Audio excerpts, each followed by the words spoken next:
अगर हमको हिंदू बनना या राम भक्त बनना है, पार्टी के दफ्तर से सर्टिफिकेट लेना पड़ेगा और जय श्री राम बोलना पड़ेगा। क्यों भाई, हम अपना मूल चरित्र क्यों जय श्री राम? जय श्री राम वालों से बच्चों को बचा लो ना, फंसोगे। नहीं, जाट का संबंध क्या पाखंड से? पैसा हम लगाएंगे और वहां धंधा कोई और करेगा, ऐसा मूर्ख समाज है क्या कोई? हमारे गांव में, हमारे किसी गांव में मंदिर नहीं होता था।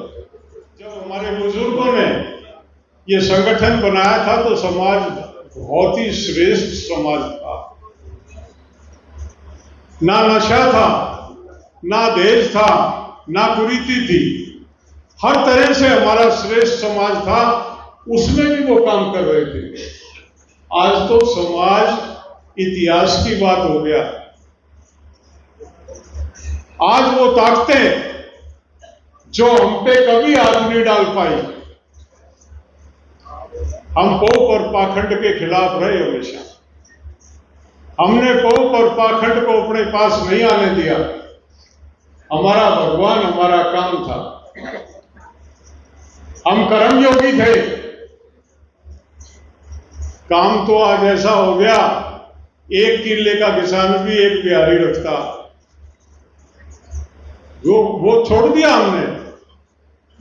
अगर बिहार के लोग ना हो तो ये खेती दूर उठे इसमें, क्योंकि नई पीढ़ी दूर होगी उससे। और वो कुरीति, वो शराब, वो नशा, वो दहेज जैसी बीमारी जो कोड है समाज का, वो हमारे समाज में घुस रहा है। किस समाज की बात कर रहे हैं? हमारे गांव में, हमारे किसी गांव में मंदिर नहीं होता था। भूमिया हुई, उस पे अपने हाथ जोड़े और बारात चढ़ा दी, कर लाए और बहू लेके आए तो वहां धोख मार ली और आगे चल दिया। भूमि पूजन करके खेड़ा बसाया जाता था, वही हमारे आराध्य थे। या हमारे बिरादरी के कोई तपस्वी बिरादरी में हुए, उनकी मान्यता थी हमारे। पिछले 50 साल से शुरू हुआ और आज तो हमने स्पीड पकड़ ली है। एक गांव में 4-4 मंदिर हैं, बोला उस मोहल्ले में तो हम भी बनाएंगे। पर्ची कट रही है, क्या करेगा भाई, क्यों बनाएगा? पैसा हम लगाएंगे और वहां धंधा कोई और करेगा, ऐसा मूर्ख समाज है क्या कोई? लाखों करोड़ों रुपए लगा के बड़े बड़े भवन मंदिर कंपटीशन में बना रहे हैं और एक ऐसे आदमी को लाके बैठा देते हैं जो आपकी औरतों को कंटिन्यूअस ठगी करता, उनसे जल चढ़वा के उनकी मुक्ति कराता, उनके जो काम सिद्ध करता, उनके धागे बांध के खेल करता। ये हमारा चरित्र थोड़ी था, बताया होगा सहदेव सिंह जी ने आपको। जाट महासभा के बाद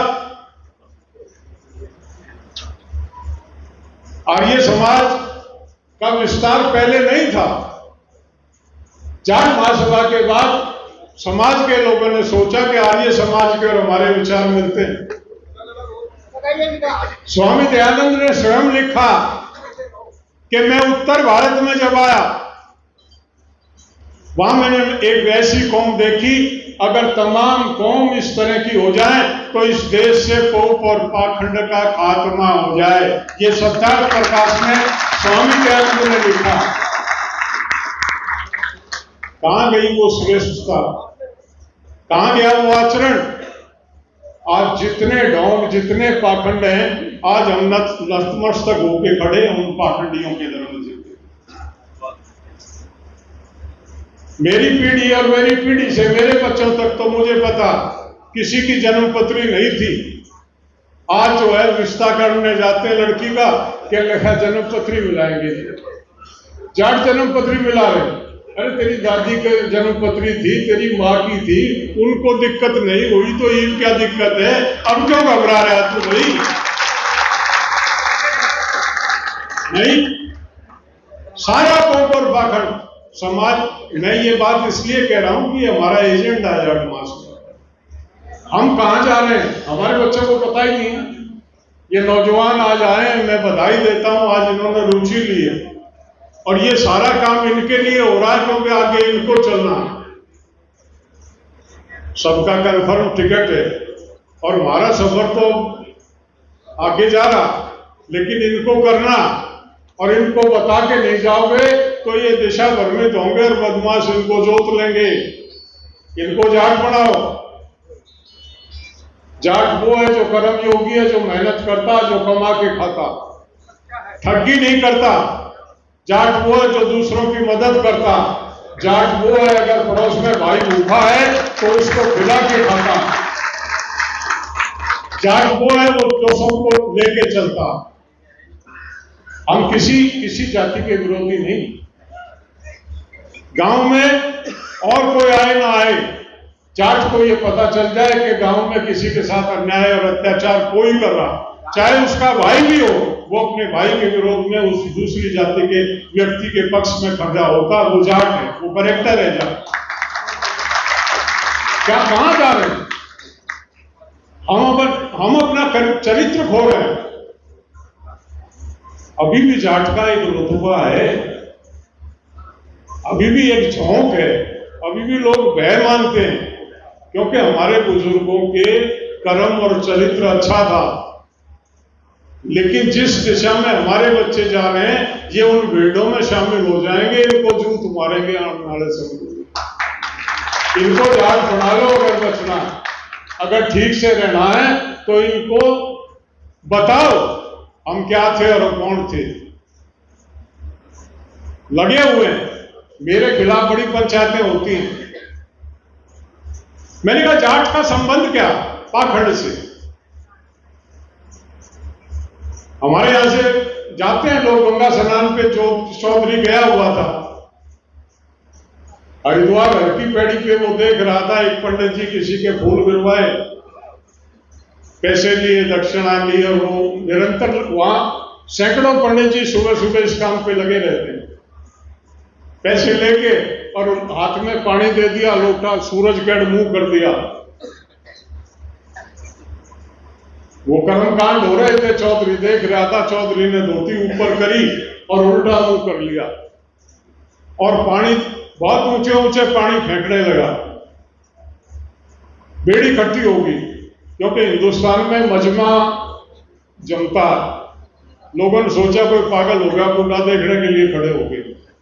जब अच्छी भीड़ होगी तो खड़ा हो गया वो, बोले चौधरी साहब क्या कर रहे थे? बोला अपने खेत में पानी दे रहा था। बोला खेत कहाँ है? बोला रोहतक जिले में फलाना गांव में। कहला पागल हो गया, यहां से रोहतक जिले में पानी कैसे चला जाएगा? अरे बोला 200 मील है, इसका जब 2 लाख मील चला जाएगा तो मेरे 200 मील में जाने में क्या है?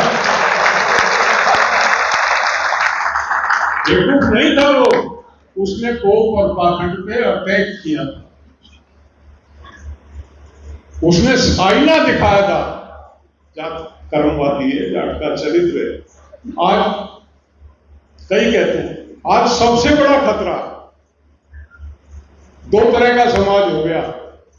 एक तो हमारा समाज, राम राम भाई, और एक और हो गया नया, जय श्री राम। जय श्री राम वालों से बच्चों को बचा लो ना, फंसोगे।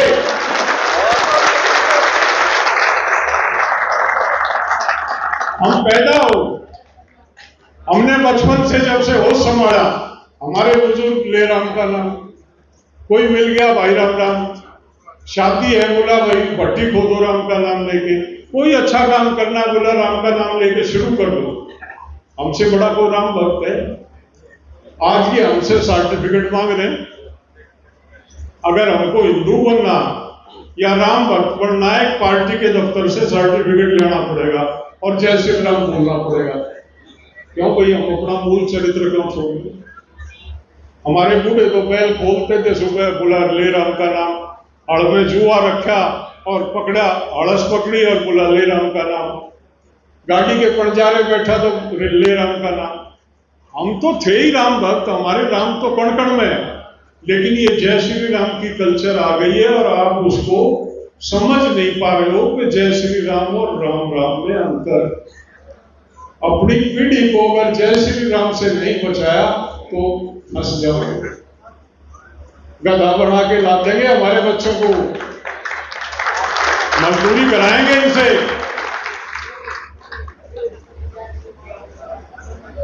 बहुत बुरी हालत है, बहुत बुरी स्थिति में है। हमको बताना पड़ेगा।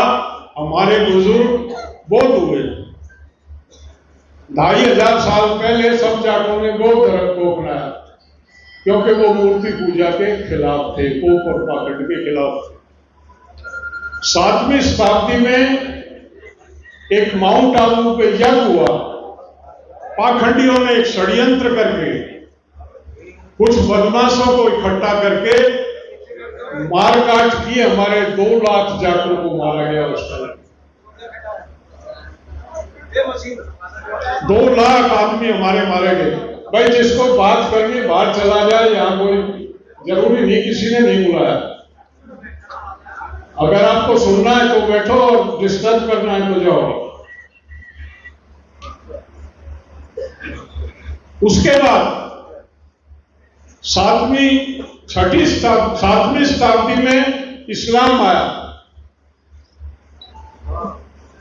ये आपका अफगानिस्तान, पाकिस्तान, ईरान, टर्की और तुर्कमेनिस्तान, ये सब जाटों का इलाका।